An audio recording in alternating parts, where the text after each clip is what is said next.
So when we are talking on directed graph तो same procedure है, V1 2 3 4 V1 V2 V3 V4। अब यहाँ पर V1 to V1 no, V1 to V2 यहाँ से as जा रही है बाहर, येस इट विल बी 1 जहाँ से एज जा रही है निकल कर, ओके। और फिर V1 से V3 पर आते हैं, येस यहाँ पर भी आपको 1 मिलेगा। V1 से V4 पर आते हैं तो V1 से जानी चाहिए थी तो V1 की तरफ आ रही है, सो इट विल बी 0। तो यहाँ पर जो आउट डिग्री होती है उसकी एज काउंट करनी है। आउट डिग्री मतलब जो बाहर की तरफ जा रहा था, है ना। अब जैसे V2 से V2 0 है, V2 से V1, V2 से V1 भी क्या है, 0 है, क्योंकि ये आउट डिग्री होना चाहिए था।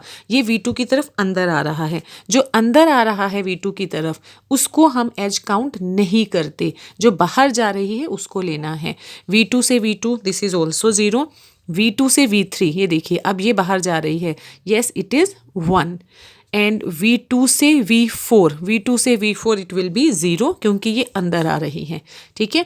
V3 से V1 it will be 0 again.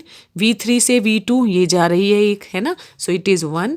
V3 से V3 0, V3 से V4 yes it is 1। Then V4 से V1 येस, V4 से V2 येस, V4 से V3 नो, एंड V4 से V4 it is again no.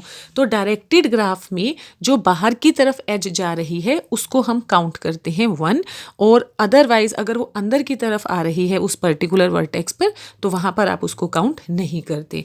जबकि अगर हम अनडायरेक्टेड ग्राफ पर करते हैं तो वहाँ पर दोनों में काउंट होता है, V1 से V2 पर भी होगा ये, V2 से V1 पर भी, ओके।